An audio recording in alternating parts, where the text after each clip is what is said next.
തെരഞ്ഞെടുപ്പിന്റെ അവസാന ലാപ്പിലെത്തിയിരിക്കുകയാണ്. നമ്മളോടൊപ്പം ചേരുന്നത് അടൂര് നിയോജക മണ്ഡലത്തിലെ NDA സ്ഥാനാർത്ഥി പന്തളം പ്രതാപനാണ്. എങ്ങനെയാണ് സ്ഥാനാർത്ഥി അവസാന ലാപ്പിലേക്ക് എത്തിയിരിക്കുകയാണ്? നാളെ ഭാരതത്തിന്റെ പ്രധാനമന്ത്രി ഞങ്ങൾക്ക് വേണ്ടി ജനങ്ങളോട് വോട്ട് അഭ്യർത്ഥിക്കുവാൻ എത്താൻ പോവുകയാണ്. ലാസ്റ്റ് ലാപ്പിലേക്ക് പോകുമ്പോൾ വളരെ വലിയ വിജയപ്രതീക്ഷ ഞങ്ങൾക്കുണ്ട്. കാരണം മുഴുവൻ ജനങ്ങളും ഈ നാട്ടിലെ അടൂർ അസംബ്ലി മണ്ഡലത്തിൽ എവിടെ ചെന്നാലും എല്ലാ ആളുകളുടെയും 100% ഞാൻ വിജയിക്കണം, എന്നെ വിജയിപ്പിക്കുമെന്നുള്ളൊരു നിശ്ചയദാർഢ്യമുള്ള തരത്തിലുള്ള പ്രവർത്തനവും സംസാരവുമാണ് ഇപ്പം നിലവിലുള്ളത്. അതുകൊണ്ട് വിജയിക്കുക തന്നെ ചെയ്യും.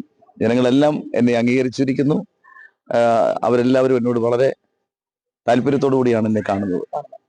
പീഡാനുഭവത്തിന്റെ ഒരാഴ്ച പിന്നിടുകയാണ്. ഞായറാഴ്ചയോടുകൂടി ഈസ്റ്റർ ആഘോഷിക്കുകയാണ്. ഈസ്റ്റർ എന്ന് പറഞ്ഞാൽ ഉയർപ്പിന്റെയാണ്, പ്രത്യാശയുടെയാണ്.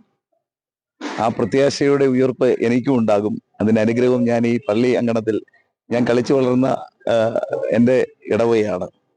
ഞാൻ ഇവിടെയാണ് എൻ്റെ ബാല്യകാലമൊക്കെ എന്ന് പറയുന്നത്. ഇവിടെ ബാല്യകാലമല്ല, ഇപ്പോഴും തൊട്ടപ്പുറത്താണ് എൻ്റെ വീട്. ഇടവാംഗങ്ങളുമായിട്ടുള്ള അഭേദ്യമായ ബന്ധമുള്ളതാണ് എൻ്റെ ജ്യേഷ്ഠ സഹോദരന്മാർ, അനിയന്മാർ, സഹോദരിമാര്, അമ്മച്ചിമാര്. അപ്പൊ അവരൊക്കെ എന്നെ സഹായിക്കും. ഈ നല്ല ഈ സുദിനത്തില് ഇവിടെ എത്തിച്ചേർന്നപ്പോൾ തന്നെ അതിന്റെ ഒരു എല്ലാ തരത്തിലുള്ള സൂചനയും ദൈവികമായ ഒരു അവരുടെ പ്രാർത്ഥന എനിക്ക് ഉണ്ടാവും എന്നെനിക്ക് 100% ബോധ്യമാണ്. നമ്മള് പന്തളം ഓർത്തഡോക്സ് പള്ളിയിലാണ്. അർത്തിപ്പള്ളിയിലാണ്. ദുഃഖവെള്ളിയാഴ്ചയ്ക്ക് ശേഷം അവിടുത്തെ കഞ്ഞിസദ്യയിലെല്ലാം സ്ഥാനാർത്ഥി പങ്കെടുത്തു. ഞാൻ അർത്തിപ്പള്ളി എൻ്റെ ഇതേപോലുള്ളൊരു എൻ്റെ സഹോദരന്മാരും സഹോദരിമാരും അമ്മച്ചിമാരും ഒക്കെ അടങ്ങുന്ന ഒരു പള്ളിയാണ് അർത്തിപ്പള്ളി. അവിടെ ഞങ്ങളൊക്കെ ചെറുപ്രായത്തിൽ രാഷ്ട്രീയ പ്രവർത്തനവും പൊതുപ്രവർത്തനം ആരംഭിച്ചവരാണ്. അപ്പം എന്നോടൊപ്പം പ്രവർത്തിച്ചവർ, എൻ്റെ സീനിയറായി പ്രവർത്തിച്ചവർ, അവരെല്ലാവരും എനിക്ക് അവിടെ കാണാൻ കഴിഞ്ഞു. അവരൊക്കെ എല്ലാവരും ഒരേ സ്വരത്തിൽ, നിങ്ങളും കേട്ടതാണ്, എന്നെ സഹായിക്കും. ഇവിടെ ഈ നാട്ടിലുള്ള ഒരാള് ഉണ്ടാവണം, ജനപ്രതിനിധിയാകണമെന്ന് എല്ലാവരും വളരെ വലിയ തരത്തിൽ ആഗ്രഹിക്കുകയാണ്. പ്രത്യേകിച്ച് ഈ ക്രൈസ്തവ സമൂഹത്തിനെ ആശങ്കപ്പെടുത്തുന്ന ഒരു നിയമമാണ് ഇപ്പോൾ വന്നിട്ടുള്ളത്. കേന്ദ്രമന്ത്രിമാരും പ്രധാനമന്ത്രി ഉൾപ്പെടെയുള്ളവരൊക്കെ അത് പറഞ്ഞെങ്കിലും പ്രതിപക്ഷ അംഗങ്ങൾ അത് ചെവിക്കൊള്ളാതെ ആശങ്കാജനകമായിട്ടുള്ള ഒരു തെറ്റിദ്ധാരണയാണ് പരത്തുന്നത്. എങ്ങനെയാണ് സ്ഥാനാർത്ഥിയെ നോക്കി കാണുന്നത്? ഈ ഇന്ത്യയിലെ പ്രതിപക്ഷം തെറ്റിദ്ധാരണ ഉണ്ടാക്കുന്ന തരത്തിലുള്ള പ്രവർത്തനമാണ് ഇപ്പൊ നടത്തിക്കൊണ്ടിരിക്കുന്നത്. ഞാനൊരു ചെറിയ ഉദാഹരണം പറയാം. SIR വോട്ടർ പട്ടിക പരിഷ്കരണം നടത്താൻ ഗവൺമെന്റ് തീരുമാനിച്ചപ്പോൾ അതെന്തോ ഒരു പാതകമാണ് എന്നുള്ള നിലയിൽ വലിയ പ്രചരണം കോൺഗ്രസും CPM നടത്തി. യഥാർത്ഥത്തിൽ എല്ലാവരെയും വോട്ടർ പട്ടികയിൽ കൊണ്ടുവരിക, അനർഹരായവരെ ഒഴിവാക്കുക എന്നുള്ള ലക്ഷ്യം അർഹരായവരെ മുഴുവൻ ഉൾപ്പെടുത്തി ഏതെങ്കിലും ഒരു രാഷ്ട്രീയ പാർട്ടിക്ക് പരാതി പറയാൻ കഴിഞ്ഞു. അതുതന്നെയാണ് നല്ല നിയമങ്ങൾ കൊണ്ടുവരുമ്പം അതിനെ കണ്ണടച്ച് എന്താണെന്ന് മനസ്സിലാക്കാതെ എതിർക്കുക എന്നുള്ള ഇടതുപക്ഷത്തിന്റെയും കോൺഗ്രസിന്റെയും ഒരു നയത്തിന്റെ ഭാഗമാണ് ഈ നിയമത്തെ എതിർക്കുന്നത്. യഥാർത്ഥത്തിൽ ഗവൺമെന്റ് കൃത്യമായി പറഞ്ഞിട്ടുണ്ട്, ഒരു കാരണവശാലും പ്രത്യേകിച്ച് ക്രിസ്ത്യൻ സഭകളെ ബാധിക്കുന്ന തരത്തിലുള്ള ഒരു നിയമവും ഇക്കാര്യത്തിൽ ഉണ്ടാകത്തില്ല. അവർ ആശങ്ക അറിയിപ്പിച്ചപ്പോൾ തന്നെ പാർലമെന്റിൽ ആ ബില്ല് അവതരിപ്പിക്കാതെ മാറ്റിവെച്ചു. എല്ലാവരുമായി ചർച്ച ചെയ്ത് മാത്രമേ ഒരു കാര്യം ചെയ്യാൻ തുടങ്ങുമ്പോഴാണ് അതിന്റെ എതിർപ്പുണ്ടാകുന്നത്. എതിർപ്പുണ്ടാകില്ല, അഭിപ്രായം മാനിച്ചു.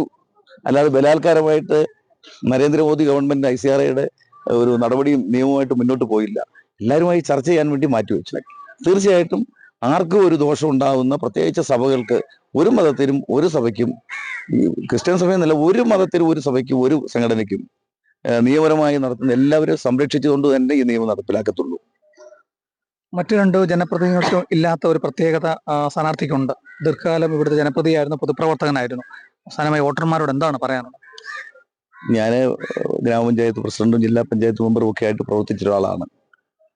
എനിക്ക് ഈ നാട്ടിലെ വികസന പ്രവർത്തനം എങ്ങനെ നടത്തണം എന്നുള്ളതിനെ കുറിച്ച് ജനങ്ങളുമായി ഇഴുകിക്കഴിയുന്ന ഒരാളെന്നുള്ളതിൽ നന്നായി അറിയാം. ജനങ്ങളുടെ വികാരം അറിയാം. ആ ജനവികാരം 100% ഉത്തരവാദിത്വത്തോടുകൂടി നിർവഹിക്കുവാനുള്ള മനസ്സും സാഹചര്യവും അതിനുള്ള എല്ലാ തരത്തിലുള്ള പ്രവർത്തനവും എനിക്ക് നടത്താൻ കഴിയും. അതിന് ജനങ്ങളുടെ പിന്തുണയുണ്ടെങ്കിൽ ഈ പന്തളം ഉൾപ്പെടുന്ന അടൂർ നിയോജക മണ്ഡലം, അപ്പൊ പന്തളം നിയോജക മണ്ഡലം പറയുമ്പം അടൂരും പന്തളവും എന്ന് പറയുന്ന 2 അസംബ്ലി മണ്ഡലങ്ങളായിരുന്നു. അപ്പൊ ഒന്നിച്ചതാ. അപ്പൊ അത് ഒന്നിച്ച് 15 വർഷമായി. ഇപ്പൊ ഞാനിപ്പം നമ്മുടെ ഈ പ്രദേശത്ത് ഒക്കെ സഞ്ചരിക്കുമ്പോൾ മനസ്സിലാക്കുന്ന കുടിവെള്ളം ഏറ്റവും രൂക്ഷമായ പ്രശ്നമാണ്. ഇന്ന് ഞാനിപ്പോ രാവിലെ കടമ്പനാട് പഞ്ചായത്തിൽ പോയപ്പോൾ, സോറി, പള്ളിക്കൽ പഞ്ചായത്തിൽ പോയപ്പോൾ 104 കോടി രൂപ ജൽജീവൻ മിഷൻ പദ്ധതി നടപ്പിലാക്കുന്നതിന് 5 വർഷം മുമ്പ് പള്ളിക്കൽ ഗ്രാമപഞ്ചായത്തിന് അനുവദിച്ചു. പന്തളത്തിന് അനുവദിച്ചു. ഇവിടെ നടന്നു. കുറെ നടക്കാനുണ്ട് ഇനി. എല്ലാ പഞ്ചായത്തുകൾക്കും, കേരളത്തിലെ മുഴുവൻ പഞ്ചായത്തിനും 955ഓളം പഞ്ചായത്തുകളിൽ അനുവദിച്ചു. മുഴുവൻ മുനിസിപ്പാലിറ്റിയിലും കോർപ്പറേഷനും അനുവദിച്ചതാ. പക്ഷെ 4 കോടി രൂപയാണ് പള്ളിക്കൽ പഞ്ചായത്തിൽ ചെലവഴിച്ചിരിക്കുന്നത്. അവിടെ നിങ്ങൾ പോയി നോക്കിയാൽ റോഡിന്റെ 2 സൈഡിലും ആളുകൾ ഇങ്ങനെ പാത്രങ്ങളുമായി വെള്ളം വരുന്നത് നോക്കി നിൽക്കുക. ഈ 15 വർഷക്കാലം നമ്മുടെ ജനപ്രതിനിധി എന്ത് ചെയ്തു? സർക്കാർ പണം കൊടുത്തു. 104 കോടി എന്ന് പറഞ്ഞ ചില്ലറ തുകയല്ല. നരേന്ദ്രമോദി ഗവൺമെന്റ് ജൽജീവൻ മിഷൻ ഇന്ത്യയിൽ മുഴുവൻ കുടിവെള്ളം കൊടുക്കാൻ നടത്തിയ പദ്ധതിയാ. അതുപോലും നേരെ ചൊവ്വേ നടത്താൻ കഴിഞ്ഞില്ല. കേരള വാട്ടർ അതോറിറ്റിയാണ് അത് നടപ്പിലാക്കേണ്ടത്. ആ വാട്ടർ അതോറിറ്റിയെ കൊണ്ട് ചെയ്യിക്കാനുള്ള ഉത്തരവാദിത്വം MLAക്കുണ്ട്. നടന്നിട്ടില്ല. സ്വാഭാവികമായിട്ടും ഇങ്ങനെ വന്നു പോകുന്ന ആളുകൾക്ക് ജനങ്ങളോട് എന്ത് പ്രതിബദ്ധതയാണ് ഉണ്ടാകുന്നുള്ളത് ജനങ്ങൾ തിരിച്ചറിയുന്നുണ്ടെന്നാണ് ഞാൻ മനസ്സിലാക്കുന്നത്. 9 തീയതി നടക്കുന്ന ഈ തെരഞ്ഞെടുപ്പിൽ വാഗ്ദാനങ്ങൾ പൂർത്തിയാക്കി NDA സ്ഥാനാർത്ഥി വിജയിച്ചു വരുമെന്നുള്ള ആത്മവിശ്വാസത്തിലാണ്. കേരള വിഷൻ ന്യൂസിന് വേണ്ടി ക്യാമറാമാൻ പ്രദീപ് അങ്ങാടിക്കലിനൊപ്പം പ്രസാദ് MJ, പത്തനംതിട്ട.